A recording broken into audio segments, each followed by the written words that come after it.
Boa tarde a todos. Eu sou Alice Bettencourt, da SP4, a agência de comunicação da Timos Energia, e serei a moderadora do nosso encontro de hoje.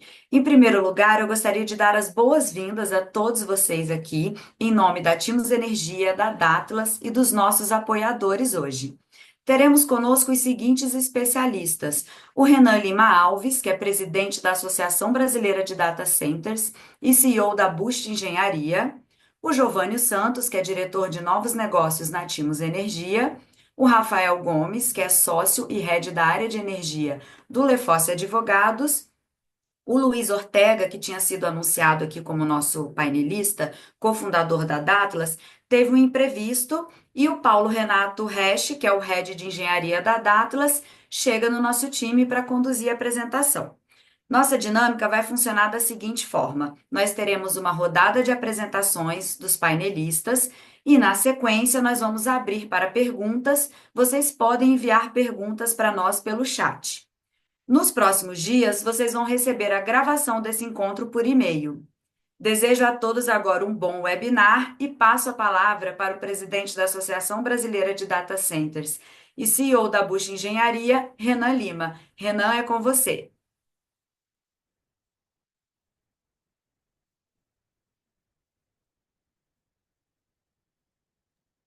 Obrigado, Alice. Obrigado a todos pelo convite. Muito prazer estar aqui compartilhando com vocês, discutindo um assunto que para nós é tão interessante e a gente é tanto apaixonado quanto data centers.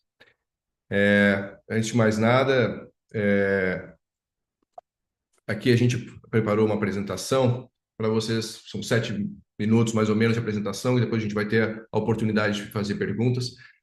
Mas o objetivo aqui é vocês entenderem um pouco mais da associação. Então, como a Alice falou, sou o presidente atual da Associação Brasileira de Data Center, que é uma entidade sem fins lucrativos que reúne toda a cadeia produtiva que engloba o mercado de data center. Então, desde os operadores, usuários de data centers, todas as empresas de engenharia, construção, enfim, todos os fornecedores e prestadores de serviços que fazem parte.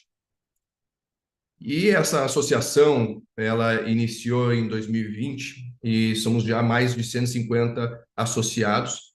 E o objetivo da Associação Brasileira de Data Centers é fomentar o crescimento da indústria de data centers, seja os gargalos que houverem, né? Então, nós identificamos os principais deles, como essas 4 verticais que estão aqui. Então, como é que a gente fomenta o crescimento da indústria de data center?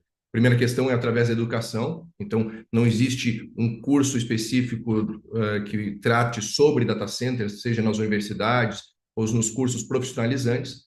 Então, as pessoas que doaram seu conhecimento para formar diversos cursos de formação profissional para conseguir capturar as oportunidades. Nós temos uma série de ações junto ao governo para buscar incentivos financeiros e outros benefícios para indústrias. Também a gente faz questões de pesquisas e orientações sobre melhores práticas e o que são as coisas que estão acontecendo no mundo, as evoluções tecnológicas, e assim como networkings e trocas de experiências e cases de sucesso. Aqui, para começar, então, a gente entender o momento que a gente vive, então, como estamos num painel de energia, eu vejo muito pessoal ainda não sabendo o que é o mercado de data center, então eu peguei um conceito simplificado aqui para a gente entender e ter um, um denominador aqui de informação. Então, basicamente, um servidor, todo mundo sabe o que é um servidor, né? E o coletivo de servidores é um rack, e o coletivo de racks são data centers. Então, basicamente, de uma forma muito simplificada, essa é o conceito de data centers. E quando a gente fala de nuvem, a nuvem é o coletivo de data centers que trabalham integrado, de forma integrada para atender uma determinada aplicação. Então, quando fala que o nosso sistema está na nuvem, na verdade, ela está em diversos data centers de forma simultânea. Então, às vezes a gente não tem essa noção, acho importante a gente falar aqui, porque isso tem tudo a ver com a oportunidade que o Brasil tem de se desenvolver e o histórico dos drivers de crescimento do mercado. Então, quando a gente fala dessa parte de infraestrutura digital, normalmente a gente fala mais, a gente conhece mais as marcas que são B2C, né, que tem nós consumimos o conteúdo, seja através dos nossos computadores, aplicativos, bancos, etc., todas elas têm e requerem data centers, torres de 3G, 4G, 5G, conectividade, fibra e muitos data centers que eles trabalham de forma simultânea para fornecer os serviços que todas essas empresas que a gente está falando aqui engloba.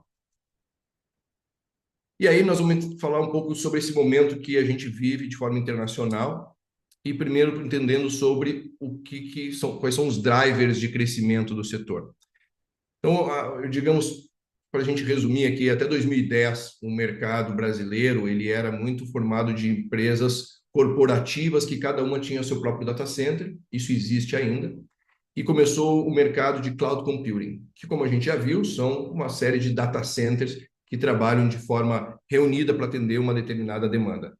Esses data centers começaram o cloud, a nuvem, né, nos Estados Unidos, mas quando a gente tinha o aumento da demanda no Brasil, a latência, o tempo de comunicação entre um ponto e outro era extremamente importante, e aí começaram as zonas locais, né, as zonas de distribuição desses conteúdos no território brasileiro. Então, a partir aí de 2010, 11, a AWS, Google, Microsoft começaram a vir de forma mais estruturada para atender o mercado. E esses data centers, a indústria de data center começou de forma mais profissional, e aí não só o data center corporativo, mas sim o data center que nós chamamos comercial, né? Os operadores de data center, que por sua vez eles alugam espaço, energia e armazenam os hardwares e softwares da onde ficam aquelas empresas que a gente conversou antes ali, que são empresas de tecnologia. Então, esse mercado ele veio crescendo muito, um pace muito bom, e até que aconteceu a pandemia. E a pandemia foi excelente para o mercado de data center, porque o que fazia o driver de crescimento até então era a adoção dessa tecnologia, né? A digitalização da empresa no setor. Então, essa digitalização aconteceu de uma forma muito antecipada por causa da pandemia, que de um dia para o outro a gente se viu sem outra alternativa a não ser ter a empresa na nuvem. Então, a adoção dessa tecnologia do cloud computing foi muito grande no mundo todo, e isso aumentou demais a quantidade de data centers que nós temos e continua crescendo. Esses data centers, eles aumentam também a quantidade de outras aplicações que nós temos, né? Então, quando você entrava, digamos, no Office 365, no início da pandemia, devia ter 6 ou 10 aplicativos, e hoje você tem 60 aplicações, muito mais, 60 aplicativos.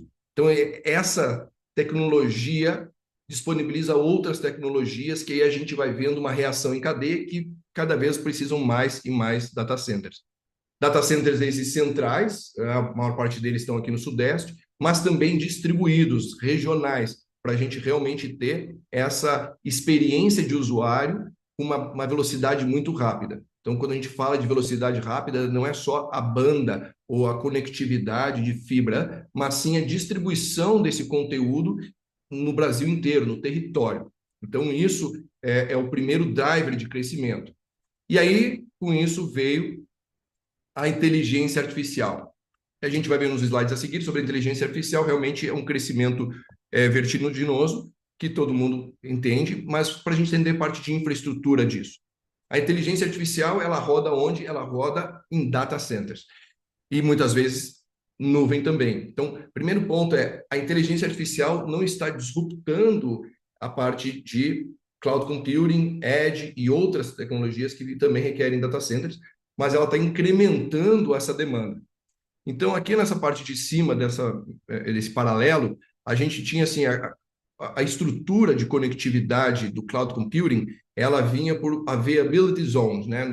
Zonas de disponibilidade local. Então, como eu falei, quando o mercado queria se explorar a economia doméstica brasileira, a população, os 200 milhões de habitantes do Brasil, essas empresas se estruturavam no Brasil para conseguir ter uma experiência de usuário melhor. Enquanto o mercado de inteligência artificial, existem dois tipos de data centers. Nós temos a aplicação que é inferência e a aplicação de treinamento. A inferência é quando a gente está conversando, de repente, com o ChatGPT e ele responde automaticamente de uma forma muito rápida para a gente. Então, esse data center de inferência, ele tem carregado o algoritmo do software de inteligência artificial que permite uma resposta rápida. Ele trabalha, identifica e devolve para o usuário uma resposta rápida, e esses data centers também virão para o Brasil mais cedo ou mais tarde, assim como a nuvem. Ela precisa estar próxima da aplicação. Então, imagina uma questão de diagnóstico num hospital.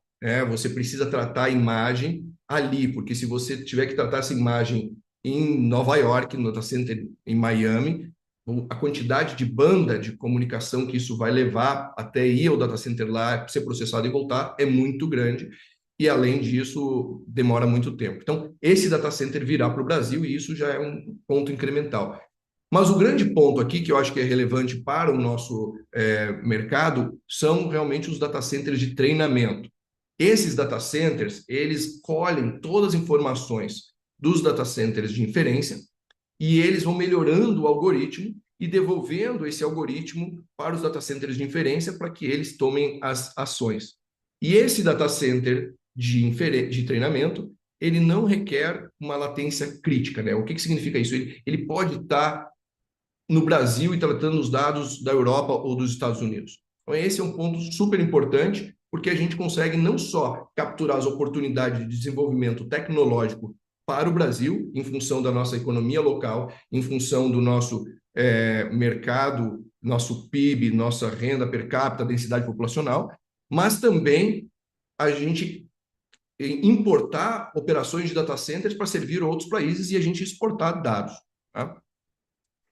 Então, esse gráfico aqui eu preciso atualizar, já faz quase um ano que temos, mas a figura só deve ter aumentado essa parte de capital growth e previsão, né? Vocês têm ter acompanhado os investimentos de inteligência artificial, eles estão cada vez maiores e realmente um crescimento muito grande. Mas o ponto mais importante dessa figura aqui, e também do próximo gráfico, que eles são similares, é que a base, quando a gente está falando de edge, nessa parte cinza, de cloud computing, ela continua crescendo a um capital growth de 14, 15% ao ano, e incrementalmente nós temos o data center de inteligência artificial. Esse aqui já é de maio desse ano, essa pesquisa da Omdia, e ela mostra justamente a projeção de crescimento da potência de TI.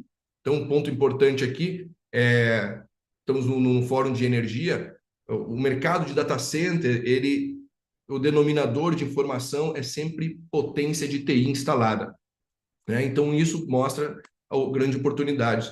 E essa oportunidade para o Brasil se dá porque nós temos uma conectividade realmente muito grande com o mundo todo, né? A África, a Europa, Estados Unidos e toda a América Latina. E nós poderíamos, portanto, capturar essas oportunidades de data center de treinamento.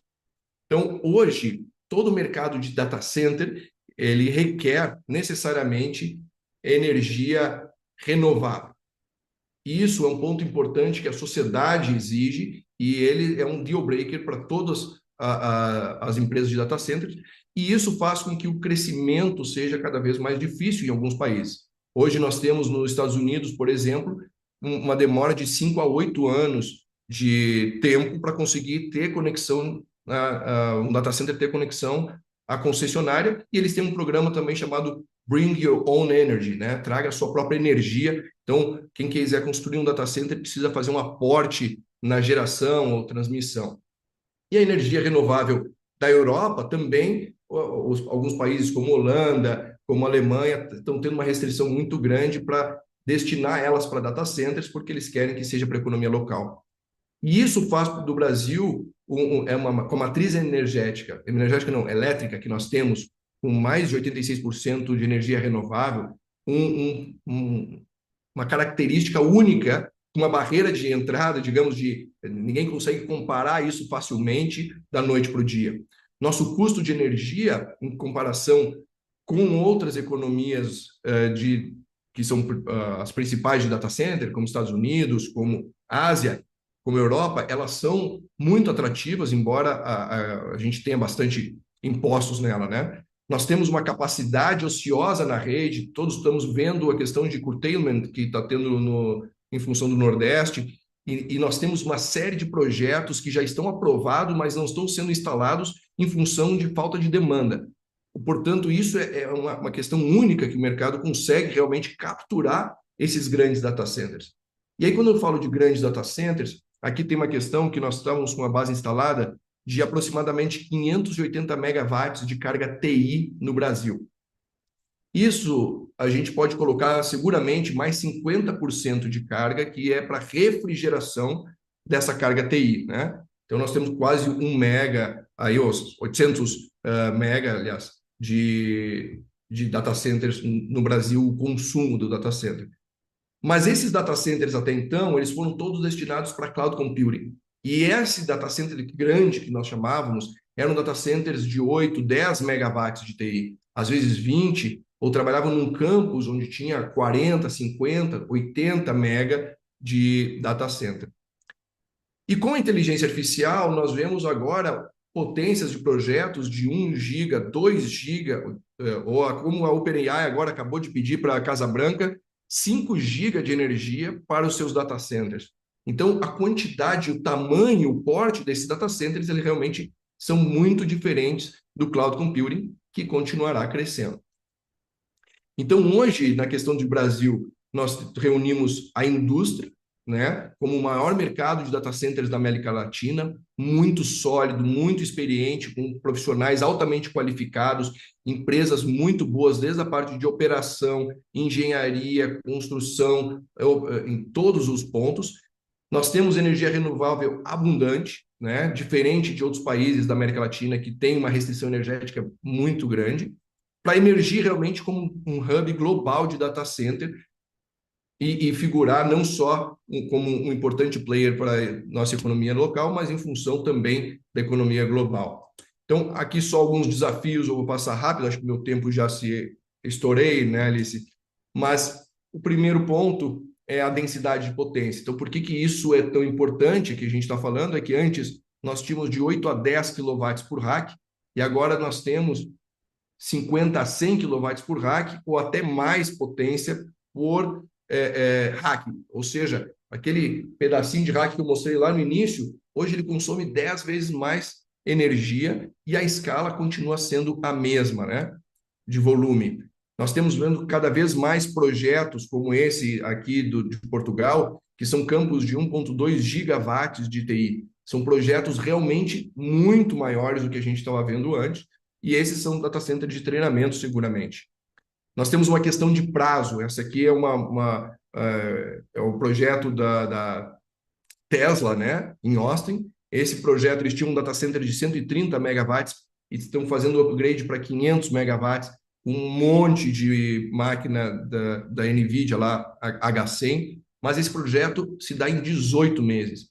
E nós vemos, então, essa obra de infraestrutura, que eu gosto muito dessa foto, porque eu nunca vi um sistema de refrigeração tão grande quanto esse aqui, né? Nós temos ali as pessoas trabalhando e realmente é uma questão que mudou o porte do tamanho dos data centers. Então, o tamanho, a questão de prazo e os desafios que o Brasil tem. Então, longo prazo para a obtenção de energia. Hoje nós temos realmente para grandes potências, para ser grandes consumidores, precisa ser conectar no anel primário, na sua grande parte dos projetos, e isso requer um processo muito lento, burocrático, demora 1 ano e meio para conseguir realmente um parecer de acesso. Nós também temos faltas de dados sobre a disponibilidade energética da região, ou seja, não existe hoje um mapa, e a gente está trabalhando forte isso com a EPE, que está nos ajudando com a ONS, mas um mapa para demonstrar justamente onde são os pontos que têm ociosidade na rede, onde esses data centers podem ser plugados. Então, acaba ficando uma corrida dos operadores no escuro, buscando disponibilidade energética. Os data centers atuais, eles estão em processo de obsolescência em função dessas características de densidade, de potência, ou seja, é como se fosse na Fórmula 1 entrou o safety car e agora nós temos um desenvolvimento dessa nova largada para data centers AI ready, né? Existe todos os data operadores atualmente já estão preparando seus data centers para esse momento. A ausência de definições da parte de inteligência artificial para construção especulativa, ou seja, o projeto ainda não está bem claro para a gente construir e esperar, né, a demanda, então a gente não consegue antecipar tanto sem um compromisso do cliente final dizer o que ele precisa. E também temos desafios na parte de supply chain, recursos humanos, que recursos humanos a BDC também está endereçando, assim como supply chain, mas a gente tem, por exemplo, equipamentos de gerador que fábricas, produções inteiras foram já vendidas para 2025, 2026, e isso faz com que nós tenhamos uma dificuldade. Então, para encerrar aqui, nós temos um momento único no Brasil, nós temos total capacidade de se figurar como um grande player global. Esse mercado de energia, a gente conta absolutamente com todos para conseguir realmente fazer esse esforço e desenvolver a indústria, mas a janela realmente é curta. Nós temos 2, 3 anos de muito trabalho para capturar essa oportunidade, porque caso contrário, se ela já foi destinada para o mercado, seja Índia ou Austrália, como muitos falam, esse mercado realmente já passou a oportunidade, já passou o cavalo encilhado. Muito obrigado, Alice. Desculpa estourar o tempo, mas achei importante a gente ir por esses pontos para a gente continuar o debate. Muito obrigada, Renan, pela sua apresentação. Eu convido agora o diretor de novos negócios da Timos Energia, Giovanni Santos, para fazer sua apresentação. Seja bem-vindo, Giovanni. Obrigado, Alice. Renan, excelente apresentação. Vou compartilhar aqui a minha tela e para falar um pouquinho aqui da temática, né? Então, minha temática basicamente, né, pessoal? Boa tarde a todos, primeiramente. Vou falar aqui sobre o panorama geral dos data centers no setor elétrico, né? Então, nós aqui na Timos, né, temos auxiliado muitos investidores, né, principalmente no que tange a autoprodução de energia. A gente já tem um track record bastante interessante e importante nesse segmento aqui no país, né? Além da nossa área de gestão também, que nós fazemos aqui de consumidores do Mercado Livre, né? Então a gente consegue auxiliar com propriedade aqui os nossos clientes, tá? Então, falando um pouquinho aqui do panorama dos data centers, né? Só repassar um pouco aqui o grupo Timos hoje, né? Então nós temos a Timos Energia, como eu falei, tem a área de consultoria, a área de gestão de clientes do Mercado Livre, né? Nós temos a Notus, que é a nossa empresa de meteorologia, né, especializada nesses serviços, e também nós temos o nosso braço de M&A, que é a Timos Capital, né? Então, hoje, são essas as empresas, né, que fazem parte do grupo Timos, e a gente consegue atender end-to-end todas as demandas dos nossos clientes, tá? Então, já entrando aqui um pouco na fala, então, basicamente, o que a gente vê hoje, né, é que as tecnologias relacionadas à inteligência artificial e ao aprendizado de máquina, elas estão em um ponto de inflexão e com potencial disruptivo de mercado, né? Esse aqui é um dado da Gartner junto com a BCG. Então, nós temos lá, dos 28 temas de tecnologias emergentes, segregados em 11 famílias de tecnologias, nós temos aqui, né, na família 7, que é de robótica, inteligência artificial e aprendizado de máquina, algumas tecnologias emergentes, né, e essa temática que está dando impulso aqui, pegando um pouquinho do gancho do que o Renan falou, na questão dos data centers aqui, não só aqui no Brasil, como no mundo também, né? E obviamente, né, quando a gente fala dessa carga de data center, né, a demanda de eletricidade ela pode dobrar, né, até 2026. São dados aqui da IEA, né, que é a Agência Internacional de Energia, e aqui mostra, né, eles fazem muito parecido com o que a EPE faz também, de um cone, né, de possibilidades aqui para projeção de demanda de energia, né? Então, basicamente, né, data centers, criptomoedas de inteligência artificial consumiram cerca de 460 terawatts-hora de eletricidade em 2022, o que equivale a 2% do consumo global. O consumo dessas cargas ela está basicamente centrada em dois aspectos. Então, o primeiro aspecto é o processamento computacional, que equivale a mais ou menos 40% da demanda de energia elétrica, né? E os outros 40% equivalem ao processo de resfriamento, né? Então, é bastante representativo esses dois aspectos. E os 20% remanescentes são devidos a equipamentos de TI, né? E, logicamente, com todo esse pano de fundo que bem o Renan comentou, a tendência futura da evolução dos data centers, ela vai trazer uma tendência de aumento dessa demanda, né? Que pode representar, segundo as projeções da IEA, entre 160 terawatts e 590 terawatts, tá? Entre a diferença do cenário baixo para o cenário alto aqui. Isso equivale a uma Suécia em demanda de energia ou até uma Alemanha de consumo de eletricidade. Então, é bastante coisa do contexto mundial, tá, pessoal? Então, trazendo um pouco aqui para o Brasil, né? Hoje a gente tem 135 data centers, né? Aqui a gente consolida algumas informações do Data Center Map, que é um site que é aberto, tá?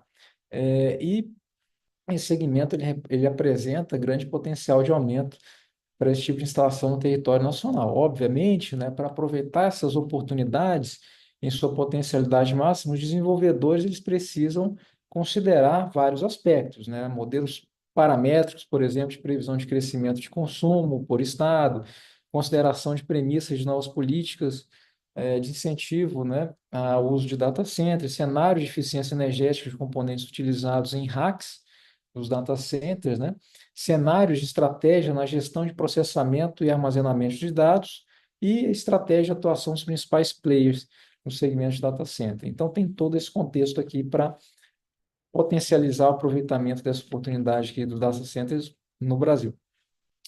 Também são dados públicos, né, de uma notícia que foi publicada em setembro pelo próprio Ministério de Minas e Energia, que hoje, né, já tem aproximadamente 9 gigas, né, de carga de data center com solicitação de conexão à rede básica, né, o que é uma demanda bastante significativa, né. Essas solicitações, conforme o próprio Ministério, elas são solicitações de conexão até 2035, né? Então, tem um ramp-up bem interessante aqui de data centers aqui no país, né? Obviamente, né, esse processo de conexão à rede básica, ele tem alguns ritos, né, e ele tem um prazo importante aqui para ser considerado pelos desenvolvedores também de data centers, né? Então, é um processo que começa lá no Ministério de Minas e Energia, né? Você pede uma reunião inicial com o Ministério, faz um estudo de mínimo custo global, manda para o ONS aprova, dá toda essa autorização de acesso técnica, né? E, obviamente, depois você tem aí a implementação disso, né? Quando você já tem a carga instalada, você tem aí todos os processos lá na operação da CCE, né? Que é o operador de mercado, que é a parte do SMF, né? A modelagem dos sistemas no operador, etc. Esse processo é importante, né, comentar aqui que ele tem um prazo, né? Normalmente a gente vê aí prazo de 12 a 24 meses. Então é importante que os desenvolvedores eles tenham essa ideia, né, tenham esse conhecimento de que você está solicitando hoje, né, você pode ter esse prazo aí de aprovação nos órgãos aí competentes, tá? Para conectar a rede básica. Então isso é um ponto importante também. E como que a gente pode, né, como a Timos Energia ela pode desenvolver, né, um ambiente de negócio mais propício para esse mercado aqui de data centers no Brasil, né? Então, basicamente, dois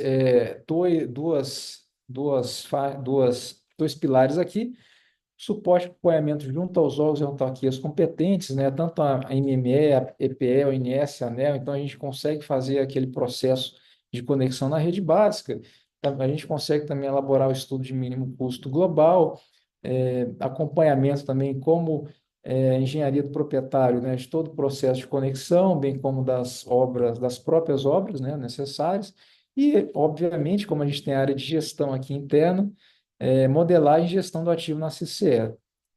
Na outra frente, a gente também pode suportar os desenvolvedores de data center em toda a parte de estratégia de fornecimento de energia, justamente com a questão de autoprodução. Então, overview de mercado, principalmente com foco em autoprodução de energia. A gente faz aqui também a projeção de encargos setoriais, né, que são aqueles encargos que os autoprodutores são isentos, né?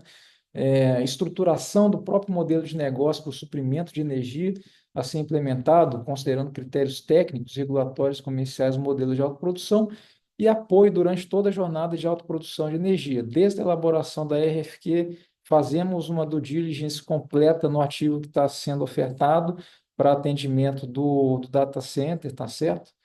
Suporte técnico na discussão do memorando de entendimento e dos contratos definitivos, né? Então, a gente tem toda essa assessoria aqui robusta, time sênior aqui na casa, além de juntar também o conhecimento de gestão de clientes do Mercado Livre de Energia para endereçar esses pontos e estruturar de forma organizada esses contratos de autoprodução de energia. Bom, era isso, pessoal. Obrigado aí a todos pela fala. Eu acho que é isso, Alice. Muito obrigada, Giovanni, pela sua apresentação. Bom, agora eu passo a palavra para o sócio e head da área de energia do Lefosse Advogados, Rafael Gomes. Seja bem-vindo. Bom, muito boa tarde, Alice. Espero que você esteja vendo minha Boa tela. tarde. Sim, sim, estamos Ok. vendo. Boa tarde, Alice. Boa tarde, Giovanni. Boa tarde, Renan. Boa tarde a todos aqui. Estou vendo aqui que a gente tem mais de 250 pessoas aqui nos assistindo, que é um prazer, uma honra e uma responsabilidade. Eu tenho aqui hoje dois desafios gigantescos. Primeiro, falar depois do Renan e do Giovanni, o que já é muito difícil. E segundo, falar, um advogado falar em 7 minutos sobre autoprodução. Então, aqui eu vou fazer o meu melhor possível, tá, Alice? Por favor, puxe minha orelha se eu estou a falar meu tempo. Pode Bom, deixar. gente, quando a gente fala aqui sobre autoprodução e fala sobre data center, eu acho que é um desafio, uma honra e é, como o Renan disse, é uma janela de oportunidade para você falar sobre esse assunto. Para vocês terem ideia da grandiosidade que a gente está tratando aqui em termos energéticos, aqui no escritório a gente tem hoje, com um projeto que a gente publicou agora na segunda-feira no setor de concessões, 2.780 megas de autoprodução estruturados no escritório. Desde o primeiro projeto no Brasil de larga escala, que nós fizemos lá em 2016, então 2.780. Legal. Só que hoje, quando a gente faz o levantamento, o que a gente está negociando hoje em negociação, a gente está falando de 3,6 gigas de projetos em negociação. Aí vocês vão falar, poxa, Rafael, mas espera aí, então quer dizer que você, desde 2016, fez 2.780 e você agora está negociando 3,6? Qual é essa mágica? Na verdade, não é a mágica, na verdade é o porte e o tipo de consumidor que está entrando agora nessa janela de oportunidade de autoprodução, que é o data center. Então, quando a gente fala aqui de data center, a gente está falando aqui de consumidores. Obviamente, tem os data centers que a gente vai encontrar aqui consumidores, uma demanda contratada de 40 megas, de 60 megas, de 20 megas, mas a gente está lidando com alguns consumidores, alguns empreendimentos que está falando aqui de 700 megas, 400 megas, 1 giga. Então, você vai para um outro patamar de negócio. Então, a gente tem aqui que realmente olhar com atenção sobre esse business. E aí, quando a gente vai falar aqui de autoprodução para data center, eu imagino que hoje aqui a gente não deve ter somente na nossa audiência pessoas que são letradas no setor de energia elétrica. Então, só para explicar um pouco o que é autoprodução, para depois falar como é que ela se aplica e quais são as peculiaridades para o setor de data center. Autoprodução é um conceito, é um regime jurídico criado lá na década de 90, que basicamente foi trazer o consumidor de energia para poder auxiliar na expansão da matriz energética brasileira. A gente tem que lembrar que lá na década de 90, quem fazia toda a gestão, planejamento, recolhimento de encargos, cobrança de tarifa, era praticamente uma empresa pública, a Eletrobras. E, de repente, para você conseguir trazer um novo player, você tinha que trazer um benefício para ele. Porque é óbvio que a indústria de data center, a indústria de ferro-liga, a indústria de alumínio, de siderurgia, você não vai largar o seu business para poder construir uma usina, ou investir numa usina, ou fazer parceria com um gerador, se você não tiver uma contrapartida de custo. E qual foi essa contrapartida? Então, de uma maneira muito resumida, hoje o autoprodutor no Brasil ele tem um benefício de não recolher alguns encargos setoriais. Só que todo mundo aqui já deve ter lido no jornal que a maior parte da nossa tarifa de energia, do nosso preço de energia no Brasil, é tributo e encargo. Então, essa parcela de encargos, basicamente, a gente tem estudos e a gente vê as grandes consultorias como a Timos, apesar de advogado, adoro ver número, mostrando que, às vezes, esses encargos correspondem a 1/3 do custo de energia do consumidor.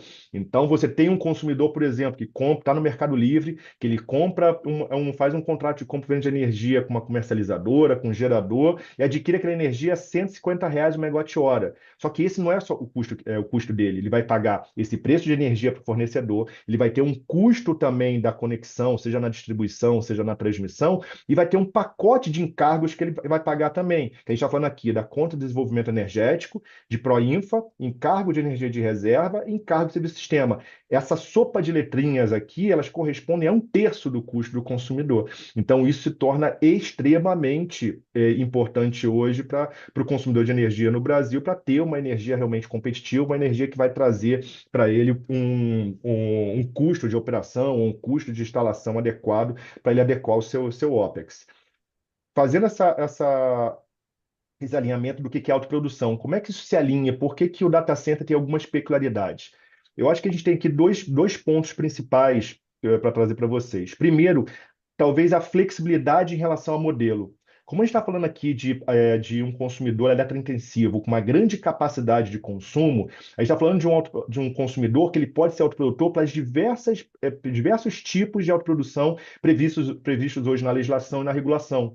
E quando eu falo isso, não vou explicar, obviamente, cada um dos tipos, mas a gente tem autoprodução por equiparação, que é uma autoprodução que tem uma vinculação societária prevista no artigo 26 da Lei 11.488. A gente está falando do consórcio, previsto no artigo 2º da Decreto 2003. A gente está falando de uma autoprodução por arrendamento. Então, você tem diversos tipos de autoprodução que o autoprodutor, por ter essa demanda muito alta, ele consegue acessar todos esses tipos. Ele consegue olhar qual tipo de business que está mais afeto ao negócio dele, o que o grupo dele está mais afeto a ter aquela assunção de risco, se é um risco mais societário, um risco de receber uma parte de uma outorga, o risco de ter uma outorga toda no nome dele. Então, você consegue ter mais alternativas. Se você está falando aqui de consumidores menores, consumidores com demanda contratada menor do que 3 megas, aí você tem uma certa limitação. Tem o artigo 2º do Decreto 6.210, que ele prevê que você só vai poder acessar o consórcio ou arrendamento. Já o data center ele pode acessar a todos. E tem um segundo ponto aqui que eu trouxe para vocês, talvez seja o ponto mais interessante em relação ao data center, que é a possibilidade em relação a uma certa flexibilidade que se tem em relação ao local de instalação, de você fazer a autoprodução insider meter ou insider fence, que basicamente é quase que fazer uma autoprodução tradicional, como foi prevista lá na década de 90 na legislação, que é você ter a instalação do data center junto à geração. E isso tem uma série de fatores que são diferenciais no modelo. Primeiro lugar, você tendo uma geração próxima ao consumo, ou seja, você instalando o data center e tendo a possibilidade de fazer isso próximo ao gerador, que vai ser o seu parceiro no projeto de autoprodução, você utiliza uma premissa das regras de transmissão, com a premissa que está lá escondida na premissa 4.4, que fala que a carga própria do gerador também inclui a carga do autoprodutor. E o que esse detalhezinho é tão importante?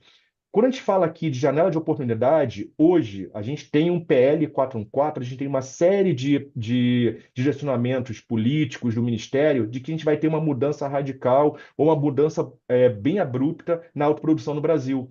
Mas quando você fala de um projeto de utilizar o data center, um consumidor como carga própria, é como se você subisse alguns degraus de segurança jurídica para esse consumidor.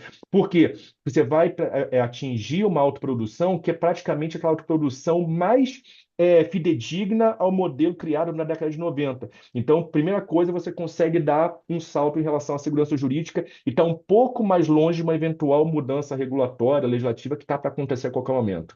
Segundo aspecto é você trazer uma flexibilidade em relação ao tipo de consumidor que vai acessar. Então, por exemplo, a gente tem alguns data centers, alguns investidores que nem no Brasil estão. Então, a gente teve aqui que quebrar a cabeça para saber como é que esse empreendedor que não está no Brasil hoje, que quer vir para o Brasil, como é que ele consegue fazer um projeto de autoprodução. E aí a gente tem aqui alguns modelos que a gente tem estruturado tanto para os geradores, para oferecer esse modelo, tanto para os consumidores de data center, no sentido de eles disponibilizarem, ao invés deles investirem em geração, eles transferirem os ativos, transferirem as atividades do data center para o gerador, e obviamente uma série de detalhamentos em relação aos contratos, assunção de risco, transferência de obrigações, para que o gerador receba esses ativos, instale na planta dele ou próximo à usina dele, para quê? Para que esse consumo, estando no nome do gerador, você consegue ter o mesmo benefício benefício idêntico a um autoprodutor que faz uma equiparação, a autoprodutor que faz um consórcio. Então, você consegue fazer, por meio de uma estrutura que você tem toda uma sofisticação de importação de equipamentos, de benefícios tributários, de regime tributário especial em relação à importação temporária desses equipamentos, em relação à prestação do serviço data center pelo gerador, da forma de fiscalização, gerenciamento e operação manutenção desse data center pelo empreendedor que não vai estar lá no dia a dia ou que vai ter que contratar um terceiro para fazer isso, e a remuneração do gerador que vai ser não pelo megawatt-hora, mas vai ser uma remuneração pela disponibilização do espaço, disponibilização da infraestrutura, disponibilização da energia. Então, é um modelo que ele é totalmente diferenciado em relação aos modelos tradicionais de autoprodução que vem sendo estruturados no mercado, mas que vem atendendo muito bem uma parcela desse mercado. E tem uma série de cuidados que têm que ser tomados. Então, por exemplo, a gente tem o Marco Legal dos Ativos Virtuais, que é a 14.478. Essa lei traz uma série de etapas até você transformar aquele ativo numa criptomoeda. É óbvio que o gerador de energia, assim como o consumidor ou data center, não quer assumir risco de geração, ele não sabe o que é risco hidrológico, ele não sabe o que é PGDA, ele não sabe o que é uma série de riscos próprios do gerador. O gerador também não tem como assumir riscos perante o Banco Central em relação a criptoativos. Então, você tem que fazer um projeto desse olhando todas as etapas, com olhar também em relação à legislação do Banco Central, para que você tenha uma assunção de responsabilidade adequada para o gerador, mas que também possibilite ao consumidor acessar esse tipo de autoprodução para fazer um projeto que tenha uma energia no Brasil, como o Renan e o Giovanni disseram, uma energia renovável, uma energia abundante, que a gente tem uma janela de oportunidade em relação a outros países, mas que a gente consiga também ter uma energia competitiva. Alice, estou vendo aqui no meu cronômetro que eu passei só um pouquinho, tá? Já peço desculpas aqui por ter extrapolado, mas depois fico à disposição aqui para as perguntas. Obrigado a todos. Muito obrigada, Rafael. Agora eu passo a palavra para o nosso executivo da Datlas, o head da área de engenharia, Paulo, para que ele possa encerrar a nossa rodada de apresentações. Paulo, é com você. Beleza. Meu áudio e a minha tela estão saindo para vocês? Sim, a sua apresentação e o seu áudio também. E só antes de começar um pequeno teste que eu estou rabiscando também, né? Sim, Perfeito. Bem, eu estou estendendo um pouco aqui até. A gente teve um problema técnico ali com o Ortega, mas eu vou tocar a apresentação aqui, né? Mas eles têm de pedir desculpas a todos. A gente vai comentar um pouco sobre os processos de conexões, né? Requisitos para a escolha do local e definição de onde a gente instala esse DC, otimizando vários riscos e várias cadeias de características técnicas específicas para esse tipo de negócio, né? Então, um pouco sobre características gerais, né? Um pouco do que a turma falou, né? E até cumprimentando todo mundo, né? Para não esquecer, né? Então, os três iniciais ali de todo mundo que está acompanhando a gente. E um pouco sobre o processo de conexão, né? Que a gente viu na apresentação do Giovanni, né? Só passando um pouquinho mais rápido. E a seleção, principalmente a seleção do local desse DC, né? Do ponto de vista de classificação, né? A gente colocou as 5 principais ali dele, né? Dependendo do que é a demanda, ele pode ser classificado Enterprise, Colocation, Cloud, Hyperscale, né? E Edge, né? Enfim. E um pouco atento à característica dos tiers, né? Aqui eu só chamo atenção porque no mercado de geração, principalmente no solar fotovoltaico, a gente está acostumado a adquirir equipamentos Tier 1, né, que são os melhores, né? No data center é um pouquinho o contrário, né? O Tier 4 é o estilo de DC, né, a classificação do DC que mais traz segurança e robustez, né? Então, quanto mais alto o Tier, melhor. Da parte de processo de conexão, né, que nem aquele drive importante que o Renan, o Giovanni, né, e a Alefaz colocou também, é, antes, né, a gente via muitas conexões em sistema DIT e distribuição, né, mas realmente quando aumenta o tamanho dessa carga em específico, acaba partindo para a rede básica, né, que nem a gente viu tanto no processo de leilão lá, conexão via rede básica, né. O rito, né, como um todo, tem a primeira fase ali, a gente separa em 3 fases, né? Mas a primeira passando pelo ONS ali, muito do que o Giovanni comentou, depois a parte de estudos primeira fase do NME, depois a fase do ONS, a fase contratual. E um ponto interessante aqui, né, nessa busca do terreno ideal e da localização ideal, em geral, a gente não pode escolher com toda certeza o ponto de conexão, né? Ele é fruto do estudo do mínimo custo global, mas eu não posso definir o barramento, nossa, eu quero conectar nesse barramento, né? Funciona um pouquinho diferente do que os grandes geradores estão acostumados, né? Poxa, eu quero conectar em determinado barramento, né? E aí, lembrando que ainda está aberto, né, com consulta pública 023 desse ano, né, no contexto desses novos acessantes, né, e as requisições que eles fazem na rede básica, né. Para a parte de distribuição, né, majoritariamente 69 138 kV, né, do lado de alta da distribuição, regulado pela 1000, mas o ponto de vista principal da fala nossa aqui é como que a gente escolhe esse local ideal, né, e como que a gente define os requisitos onde a gente vai desenvolver esses DCs.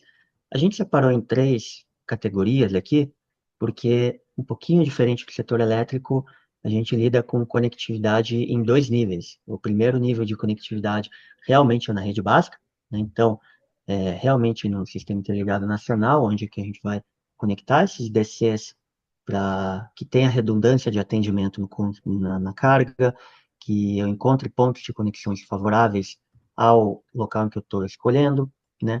Para que eu esteja, aqui no caso, né, nessa imagem, dentro do eixo de consumo, por conta da latência, né? Então, tem que estar próximo às minhas regiões, né? Então, principalmente no Brasil, esse eixo Campinas-São Paulo, né? Tem um pouco no Rio de Janeiro, Fortaleza e Porto Alegre, né? Mas principalmente nesse eixo.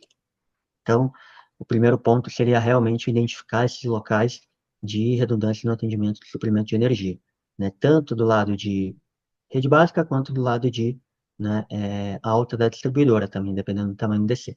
Então, sempre, né, poxa, eu tenho que encontrar regiões em que eu seja, né, eu tenha mais subestações, né, próximas para que eu consiga melhor otimização no meu estudo de mínimo custo global, né. E um segundo ponto, né, além da conectividade no SIM, tem a conectividade em sistema de fibras, né, nos cabeamentos e nos nós, e nesses corredores em que eu preciso, entre aspas, né, escoar a minha informação através desses DCs, né? Então, esse também é um ponto interessante, porque a depender do tipo de DC que a gente vai desenhar, né, que a gente viu lá no começo, eu posso ficar um pouquinho mais longe do consumo, posso ficar mais perto, eu preciso ter latência muito baixa, eu posso ter uma latência maior, né, e eu tenho que estar próximo desses locais, né. Muito semelhante a uma térmica que precisa ter, né, um escoamento ali uma térmica a gás, né, por exemplo, eu tenho que estar próximo aos terminais. E aí, né, nessa segunda imagem, a gente só vê um esquema aqui, eu desci um pouco o Brasil para que a gente consiga ver Fortaleza lá atrás, né, porque tem muitos links de Fortaleza para a América Central, como em Miami, e a saída para a Europa também, né, do cabeamento submarino que vai na nossa costa brasileira, né, mas principalmente o eixo São Paulo e Rio, né, Fortaleza como um terceiro hub, e aqui para baixo, né, Porto Alegre, né, nesses 4 locais em que, né, a latência precisa ser baixa porque o consumo está muito do lado, né. Da parte de seleção de terrenos, né, muito semelhante, né, às atividades que a gente faz aqui na Datalus de padronização e acompanhamento de dados, né. Mas muito focado também ao que existe próximo do terreno, e a gente vai ver algumas categorias do que a gente tem como um diligenciamento fundiário adequado para a instalação de um DC, né, mas tudo começa pelo imóvel, né, seja em zona rural, né, dependendo do arranjo da cidade, né, zona urbana, zona rural, né, alguma coisa nesse sentido. Mas sempre, sempre, sempre, né, com esses pontos de conexões próximos, né, para que eu otimize a minha, né, entre aspas, a minha ICG, né, a minha linha de conexão, e eu tenha redundância no meu atendimento, né. Então, iniciando pelo imóvel em si, né, passando pela parte C, imóveis rurais, né, reserva legal, APPs, vegetações ativas, bloqueios, né, enfim, esse tipo de tratativa que acaba aparecendo nos imóveis, né, e declividades, né, também é importante, mas principalmente algo que a gente não está um pouco acostumado no setor elétrico a ver, o plano diretor do município, né, que vai comentar sobre o zoneamento do município. Então, quais características eu posso construir e aonde, né? Qual que é a taxa de ocupação do solo que eu posso praticar naquela região, qual é o zoneamento da cidade, onde eu posso fazer barracão, onde eu não posso, onde eu tenho uma atividade que permita um ruído maior ou não, né? Então, é extremamente necessário a consulta ao zoneamento e aos planos diretores dos municípios, porque são neles em que a gente vai definir aonde pode e aonde não pode instalar determinado tipo de DC, né? Indo para o final aqui da fala, a gente ranqueia, né? A gente até sugere que seja feita uma matriz de valoração, né? Porque não existe o imóvel ideal, o imóvel perfeito, né? Vai muito da estratégia em que o player, né? Ele aceita ficar perto de uma determinada tratativa, mas ele não aceita estar perto de rios. Ah, eu aceito estar perto de rio, mas eu tenho que ter subestações próximas, a menos de 1 quilômetro. Então, esses parâmetros, eles variam conforme a estratégia de cada empresa.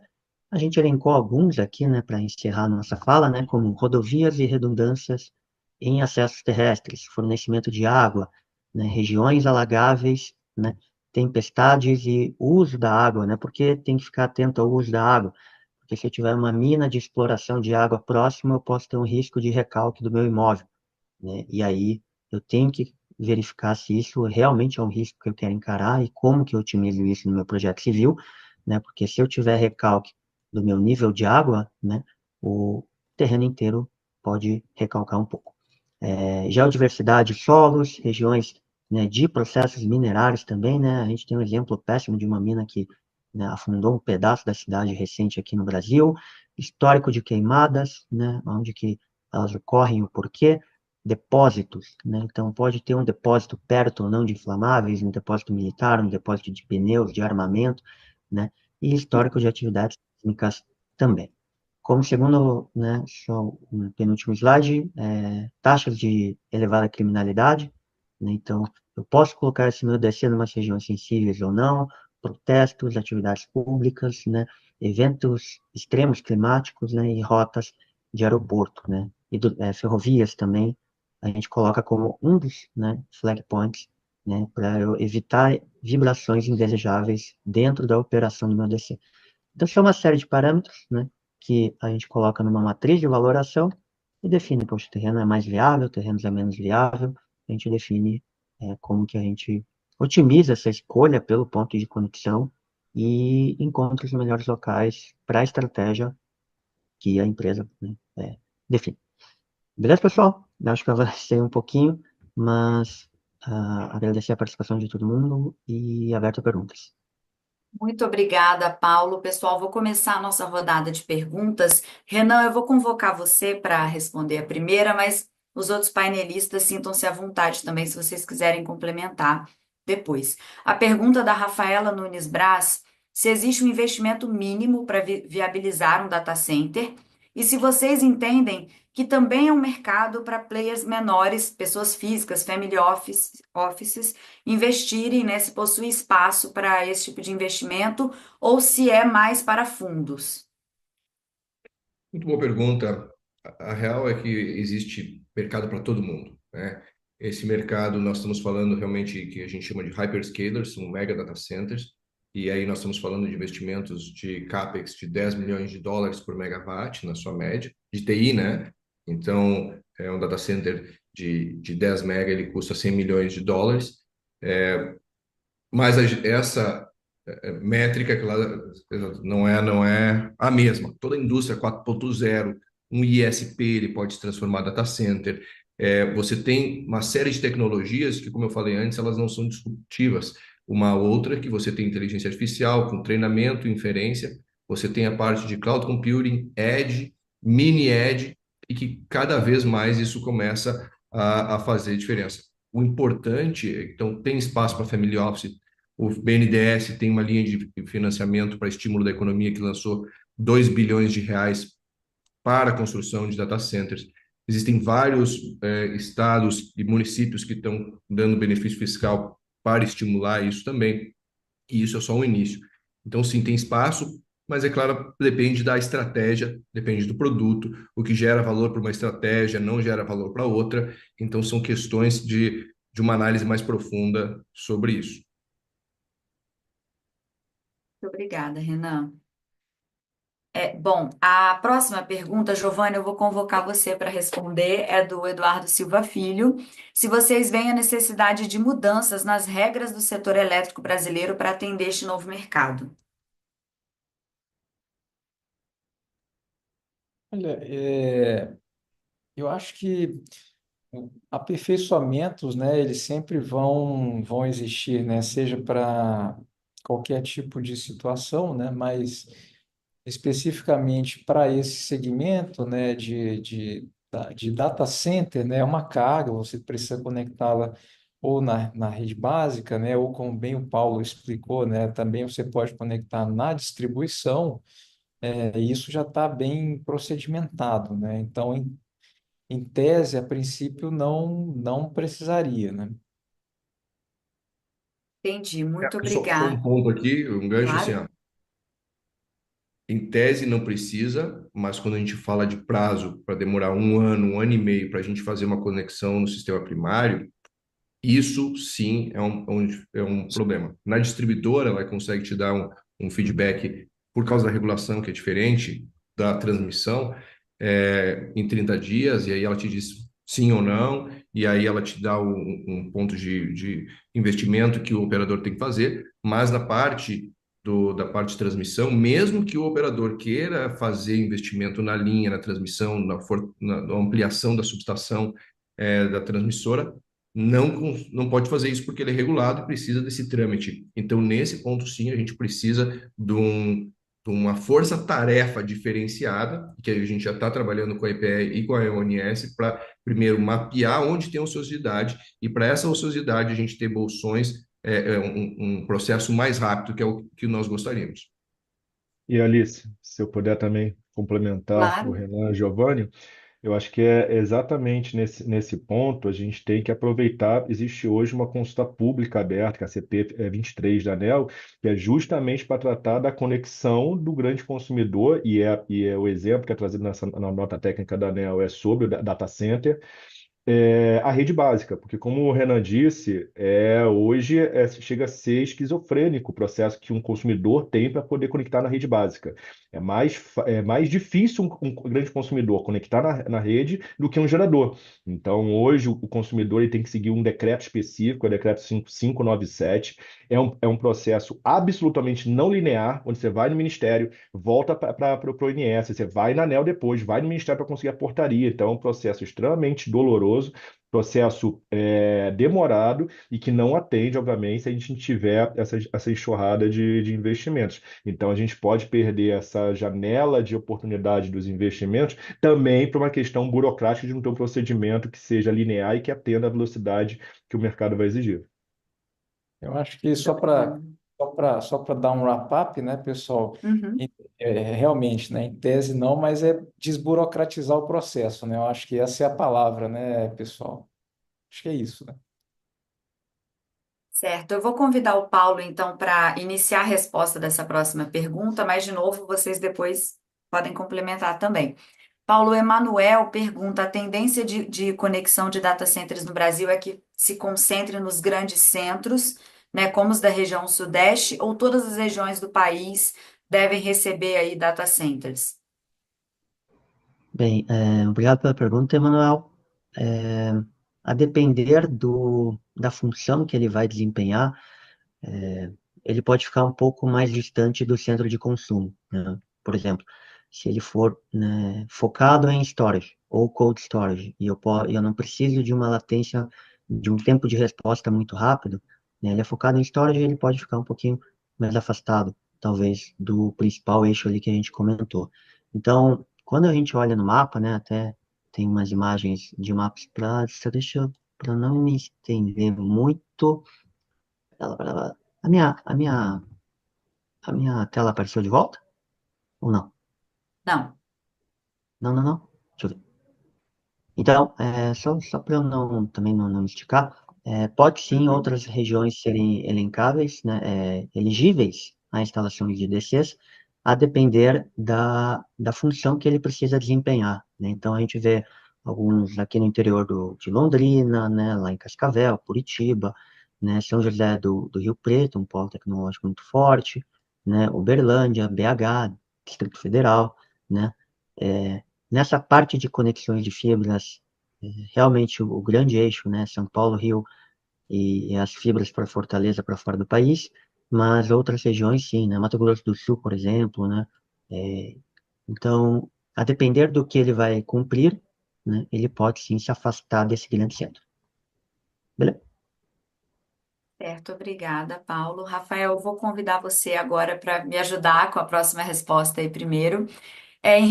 Uma pergunta do Ramon Vieira em relação à autoprodução por equiparação para data center. O cliente estrangeiro terá que estruturar uma holding no Brasil para ter um projeto na SPE? Sim, excelente pergunta, porque como você vai ter que, assim, tem que ter duas questões aqui para a autoprodução. Primeiro, o requisito legal dele ser sócio de uma SPE no Brasil. Dois, você tem também que ser o agente de consumo na CCE. Então, quando você for analisar como é que você estrutura a autoprodução por equiparação, de forma muito simplista, é você ter a proporção das ações que você detém numa SPE, que tem outorga de geração, ao consumo que você vai ter por meio de um contrato de compra e venda na CCE. Então, o mesmo sócio que vai estar lá da sociedade tem que ser agente da CCE. Então, você vai ter que ter uma holding, vai ter que ter uma pessoa jurídica no Brasil que seja o agente de consumo na CCE, para você registrar aquele PPA, aquele contrato de compra e venda de energia, entre a SPE, que você é sócio, e o agente de consumo que está modelado na CCE. Então, você tem que ter essa pessoa jurídica no Brasil. Muito obrigada, Rafael. Pessoal, mais uma pergunta aqui do Renan Ferreira. Se os data centers estão buscando contratação de energia em real ou em dólar por megawatt-hora? Em reais. O mercado, embora a receita deles seja em dólar, o capital seja estrangeiro, o que eles puderem fazer de investimento em reais é melhor. E assim já está estruturado, até porque no Brasil tu não pode ter contratos em dólar, né? Certo. Só complementando, né, Renan, o Uhum. último, a gente não pode divulgar ainda, mas recentemente a gente fechou um projeto de autoprodução também, já consolidado, com uma empresa de data centers aqui no Brasil, e foi em reais também, tá? Então, só corroborando aí sua resposta. Certo, pessoal, nós recebemos muitas perguntas, então eu vou precisar encerrar, porque a gente já está estourando aqui um pouco o nosso tempo, mas eu vou mandar todas as perguntas que a gente recebeu por escrito para os nossos painelistas e nós vamos levantar aí as respostas, né, e enviar para vocês depois por escrito. Agora eu vou convidar vocês para fazer considerações finais, né, se ficou alguma coisa que vocês ainda queiram colocar. Vamos começar na ordem que a gente fez as apresentações. Vou passar a palavra para o Renan primeiro. Ótimo. Muito obrigado a todos. Obrigado pelo convite. Em nome da Associação Brasileira de Data Center, convido todos a conhecer a associação e os nossos eventos. A gente está aqui realmente para ajudar e estimular a economia em todos os sentidos, então conte com a gente para justamente fazer isso. E estamos à disposição de todos. Temos uma oportunidade única que ela precisa ser endereçada por todos os agentes, desde a parte, não só os operadores, os usuários de data center, mas toda a cadeia de suprimentos, inclusive, e principalmente o pessoal de energia, porque realmente essa é a força motriz, é o principal insumo que é de alavancagem dessa indústria. Muito obrigado. Obrigada, Renan. Giovanni, por favor. Bom, pessoal, eu queria agradecer aqui, né, ao Renan, ao Rafael também, ao Paulo. Transmita meus agradecimentos lá também ao Luiz, Paulo, por gentileza. Eu acho que foi uma discussão aqui muito boa, né, sobre as oportunidades, né? Temos uma janela de oportunidade aí para a gente aproveitar. Também queria agradecer aqui também ao apoio do Sigre Brasil, né, que nos auxiliou aqui também nesse webinar aí e pelo tempo de vocês, pessoal. Obrigado. Obrigada, Giovanni. Paulo. Tá? Opa. Bem, da mesma forma ali, agradecer tanto o Giovanni, né, o grande colega Renan e o Rafael. O... Acho que ficou claro, assim, assim, para mim, né, da parte de dados, né, mas enfim, mas a regulação precisa acompanhar o passo do mercado, né, porque realmente é uma demanda extremamente elevada, né, que apareceu, né, que veio crescendo. A gente viu uma pergunta relacionada à CP23 ali, né, do mesmo jeito que no encerramento da TUST teve aquela corrida do ouro para os projetos de geração, hoje existe para os projetos de DC. Né? Quanto mais a gente estuda, mais a gente se prepara melhor, né? A gente viu uns desenhos de mercado ali que o Rafael trouxe, muito interessantes, né? Então, acho que cada um, tanto da apresentação do Renan, do Giovanni e do Rafael, tem highlights ali muito bons e que valem muito a pena serem estudados. Agradecer também ao Cirilo, a Alice e aos demais ali. Obrigado pelo tempo. Muito obrigada, Paulo. Rafael, por favor. Obrigado, Alice. Eu queria agradecer aqui a oportunidade de aprender aqui com o Giovanni, com o Paulo, com o Renan. Foi um prazer. As perguntas foram excelentes. E eu acho que é isso. Sem alarmismo nenhum, a gente pode dizer que essa janela regulatória tem pelo lado do investimento data center, tem pelo lado da mudança da legislação iminente de autoprodução. Então, eu brinco que é quase uma frestinha regulatória que a gente tem. Eu acho que agora a questão é realmente centrar esforços para a gente conseguir aproveitar. Boa tarde a todos, obrigado. Muito obrigada, Rafael. Pessoal, nosso webinar chegou ao fim. Lembrando que vocês vão receber a gravação desse encontro nos próximos dias por e-mail. E em nome da Timos e da Datlas, gostaríamos de agradecer aos nossos painelistas aqui pelas ricas apresentações, agradecer a presença de todos vocês conectados aqui conosco, agradecer também o apoio do Sigre Brasil e da Associação Brasileira de Data Centers. Tenham todos uma boa tarde. Boa Boa tarde. tarde. Boa tarde.